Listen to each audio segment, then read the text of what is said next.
12월 31일 목요일 말씀 묵상 시작하겠습니다. 안녕하십니까? 좋은 우리 교회 한승아 목사입니다. 오늘 우리가 나눌 본문은 시편 44편입니다. 여러분, 오늘은 2020년의 마지막 날인 12월 31일입니다. 벌써 한 해가 다 지나갔는데요.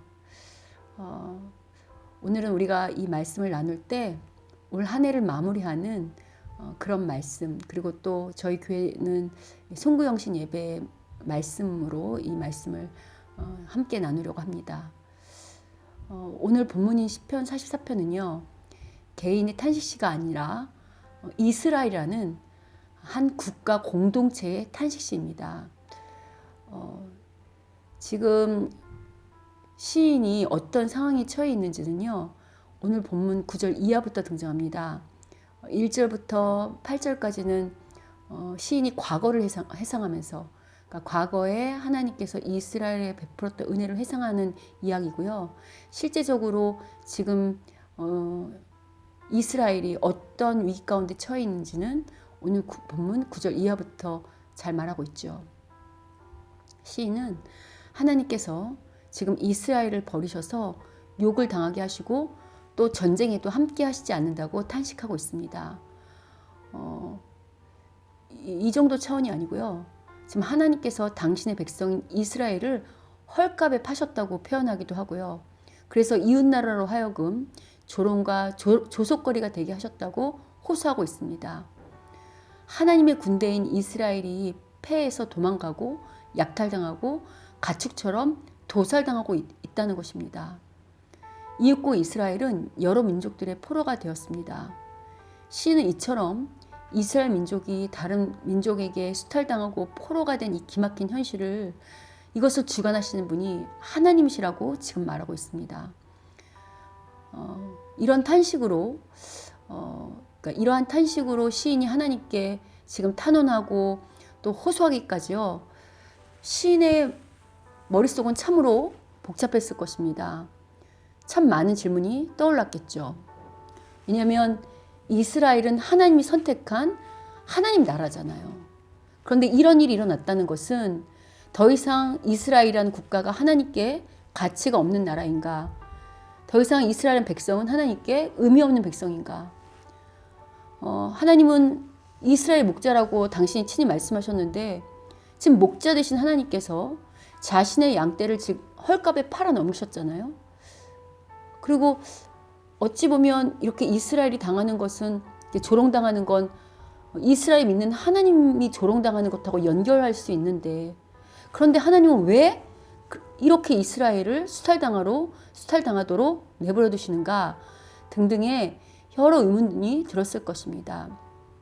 앞서 언급한 것처럼 오늘 본문 1절부터 8절까지는 그 과거에 하나님께서 이 시인의 조상인 이스라엘에게 은혜를 베푸셨던 것을 회상하는 사건이잖아요.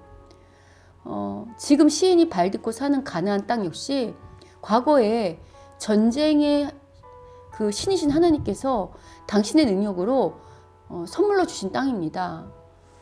하나님은 과거에 자신의 조상인 이스라엘에게 가나안 땅을 선물로 주시려고 가나안 민족들을 다 친히 몰아내셨거든요. 그리고 그곳에 이스라엘 백성을 심으시고 가나안에 퍼뜨리셨죠.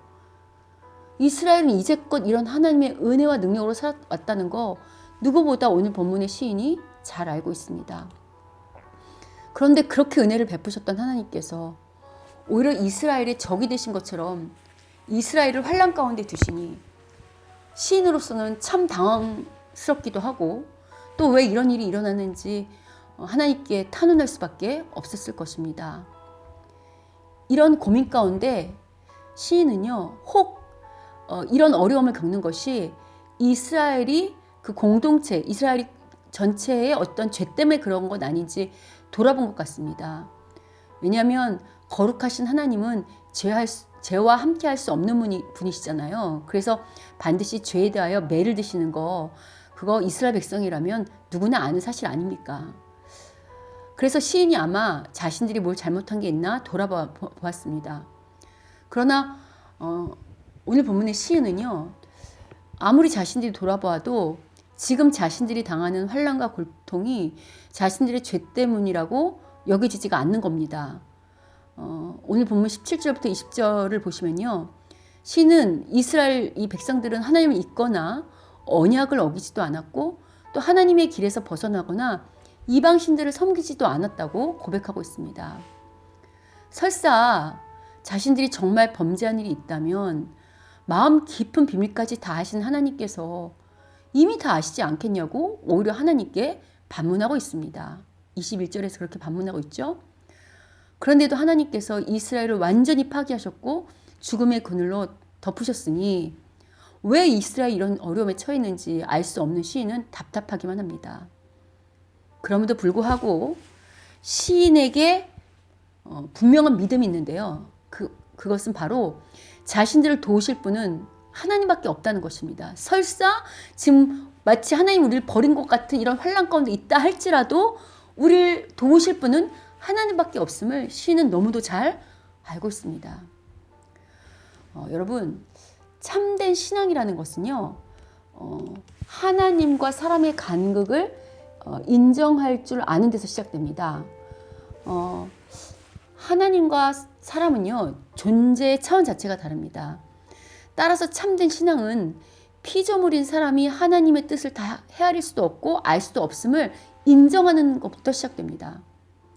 아울러 참된 신앙인은요, 하나님께서 참 진리이시고 참 선이시며 참된 정의와 공의의 하나님이심을 믿습니다. 따라서 참된 신앙인은 종종 우리가 삶에서 이해할 수도 없고 헤아릴 수 없는 일들이 발생한다 할지라도요, 그 안에 진리이신 하나님의 섭리가 있음을 믿고 끝까지 하나님만을 바라보게 됩니다. 이런 이야기가 이런 것이 바로 신앙의 절정을 이야기하는 욥기의 주제이자 오늘 본문의 시인의 믿음인 것 같습니다. 진정한 하나님의 백성이라고 한다면 하나님은 반드시 당신의 백성에게 때로는 잘못이 없을 때도 그 어떤 고난을 당하는 훈련을 시키십니다. 왜냐하면 이런 훈련을 거쳐야만 하나님을 어떤 종교적인 신으로 여기지 않고요. 정말 하나님을 믿게 됩니다. 이런 고난의 훈련을 통해야만요. 내 소원이 성취되든 그렇지 아니하든 내게 복이 주어지든 그렇지 아니하든요. 그런 것과 상관없이 하나님을 떠나지 않는 참된 신앙이요. 정말 온 세상의 주인이 하나님심을 전인격적으로 고백하는 참된 신앙인이 되기 때문이죠. 여러분 혹시 연세대학교의 그 명예교수이신 김영석 교수님을 아십니까? 여러분 이분은 1920년 출생으로요. 올해 100세이십니다. 그럼에도 불구하고 여전히 철학자이자 신앙 간증인 그러니까 신앙인으로 아주 활발한 활동을 하시는 분입니다. 이분의 간증에 따르면요. 이분 14세 때에 하나님께 그렇게 기도했다고 합니다. 하나님, 제게 건강을 허락해 주시면 그 건강이 계속되는 동안 하나님께서 맡기신 일을 위하여 열심히 살겠다고 기도했답니다. 그 김 교수님은요. 예수님을 배우고 따르려고 열심히 공부했다고 합니다. 가장 인간다운 인간이 하나님의 자녀가 된다고 생각한 김 교수님은요. 그러니까 말씀을 읽은 게 아니라 독서와 함께 자신이 성숙했다고 말합니다. 문학은 인간 문제 해결을 위한 많은 문제를 제공해 주었고요. 제가 말씀드렸죠. 좋은 원리는 다 하나님께 왔다고. 그러니까 이 세상의 문학이나 철학의 좋은 이야기, 좋은 원리들도 다 하나님께 왔다는 것을 이 김 교수님도 이미 아신 겁니다.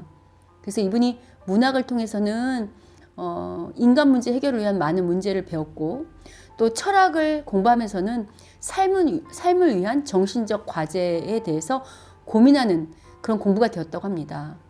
또 무신론자들이 쓴 책을 읽으면서는요. 기독교 신앙이 얼마나 필요한지 그것이 얼마나 절실한지 오히려 죄인인 사람에게 하나님이 얼마나 필요한지를 깨닫게 되었고요. 그래서 오히려 신학이 더욱더 권고하게 다지는 역할을 했다고 고백합니다. 그리고 100세가 된 김 교수님께서는요. 10대의 그 철없던 기도를 들으시고 오늘까지 자신을 사용하시고 자신의 역사하신 하나님에 대하여 다음과 같이 증언합니다. 그분이 이렇게 말씀하시거든요. 지금도 저는 기독교가 민족과 인류의 희망임을 의심치 않습니다. 우리의 염원과 노력으로 진실과 사랑이 가득한 주님의 나라가 이루어져야 하기 때문입니다. 주님의 사랑은 우리의 영원한 희망과 행복이며 그 길은 우리 모두의 길이기도 합니다. 라고 말하고 있습니다. 여러분, 앞서 제가 인사한 것처럼 오늘은 2020년의 마지막 날인 12월 31일입니다. 어쩌면 올 한 해야말로 정말 코로나로 인해서요. 오늘 본문의 시인처럼 우리 모두가 도대체 이게 뭔가? 하나님이 계시긴 하는가? 하나님 계시다면 왜 세상뿐 아니라 교회까지 혼란케 하고 힘들게 하는 이런 코로나 속에 우리를 넘기셨는가? 왜 이런 사태에 우리를 그냥 내버려 두시는가? 라는 의문이 든 한 해라고 할 수 있겠습니다. 그런데 여러분, 앞서 언급한 것처럼요. 참된 신앙은요. 인간의 힘으로 다 이해할 수 없는 하나님의 영역이 있음을 인정하면서 어떤 상황에서든지 하나님의 하나님 되심을 믿고 신뢰하는 것이라고 했던 거 기억하시죠? 설사 다 이해되지 않는다 할지라도 그 안에 하나님의 섭리가 있음을 믿고 따르는 것이 참된 신앙인 것입니다. 앞서 예를 든 김영석 교수님은 100년이나 이 땅에서 인생을 우리보다 먼저 살아본 분입니다. 그분이 100년을 살 동안 개인뿐만 아니라 자신의 개인의 뿐만 아니라 국가 혹은 전 세계적으로도 이해할 수 없는 얼마나 많은 일들을 겪으며 또 목도하며 살았겠습니까? 그분이 하나님을 믿는 신앙인이었지만요. 도대체 하나님 살아계신 거 맞나? 하나님 살아계시다면 왜 이런 불의와 불법이 판치는 세상을 그냥 두시는가? 왜 이런 일이 일어나는데 그냥 계시는가? 라는 그런 고민을 하면서 그런 수없이 많은 일들을 겪고 오지 않았겠습니까? 그러나 그럼에도 불구하고요. 김영석 교수님은 하나님밖에 없다고 지금도 여전히 외치고 계시지 않습니까? 여러분, 사람이 행복하게 잘 살 수 있는 길은요. 사람의 짧은 소견으로 헤아릴 수 없고 다 알 수도 없다 할지라도요. 그 헤아릴 수 없고 알 수 없는 그 하나님만이 복의 근원이요. 우리 삶의 근원인 것을 알고요. 그 하나님 앞에 항복하고 그분과 동행하며 믿고 따르는 것 말고는 길이 없다고 그분이 지금 말씀하고 있는 것입니다. 더군다나 그 김영석 교수님은 사람과 삶을 연구하고 고민하는 철학자였습니다. 그런 철학자가, 그런 학자가 고민해서 도달한 것이 바로 그 종착역이 하나님이라는 거예요. 여러분, 이처럼 하나님을 인정한 분, 정말 하나님은 하나님밖에 없다고 인정하는 사람이 어디 김 교수 뿐입니까? 여러분, 세계사 속에 여러 분야에서 영향을 끼친 존경받는 많은 사람들의 대다수가요. 하나님을 믿는 신앙인들입니다. 이들은 하나같이 하나님의 하나님 되심을 증언하고 있습니다. 오늘 본문의 시인만 해도요. 한 나라를 대표해서 하나님께 기도하는 수준이라고 한다면 그의 인품과 영성 역시 우리가 본받을 만한 사람인데 그런데 그 역시 지금 하나님밖에 없다고 오늘 본문의 마지막 시에서 하나님께만 구하고 있지 않습니까? 이처럼 살아생전에 친히 하나님을 경험한 사람들의 증언을 우리가 어떻게 무시할 수 있겠습니까? 여러분, 세상에 우연은 없습니다. 2020년의 마지막 날에 이런 말씀을 듣게 하신 건 역시 저는 하나님의 섭리라고 생각합니다. 그래서 여러분, 저는 오늘 이 말씀을 저도 듣고 또 이렇게 전하면서요. 하나님께서 올해의 마지막 날에 이 말씀을 우리에게 듣게 하시는 것은요. 우리 모두가 진짜 참된 신앙인이 되길 바라시면서 이런 말씀을 하신다고 생각합니다. 또 이미 하나님께서 여러 번 부르셨음에도 불구하고 세상사에 치이고 또 사는 자에 바빠서 하나님을 떴던 자들에게 다시 돌아오라고 오늘 말씀을 통해 부르시고 계신다고 생각합니다. 왜요? 하나님밖에 없다고. 정말 코로나처럼 이해할 수 없는 일들이 일어난다 할지라도 그럼에도 불구하고 이 세상의 주인은 하나님이시고 그 하나님께 붙어있을 때만 잘 살 수 있다고 우리를 부르시고 계시는 거죠. 설사 너희가 다 이해되지 않는 인생을 살았고 또 지금도 그런 인생을 살고 있다 할지라도요. 지금 하나님은 오늘 본문을 통해서 나는 살아서 역사하는 하나님이다. 설사 지금 어려움이 있다 할지라도 내게 나오고 내게 도움을 구하는 자에게는 반드시 복된 길을 내는 하나님이심을 믿으라고 오늘 말씀을 통해서 말씀하고 계신 것 같습니다. 여러분, 아직 코로나가 끝나지 않았고요.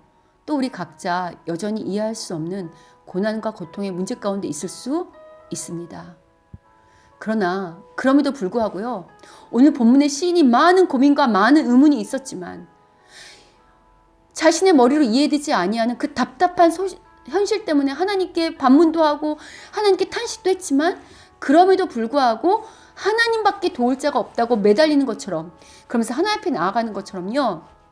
우리도 하나님께 다시 한번 나아가자고요.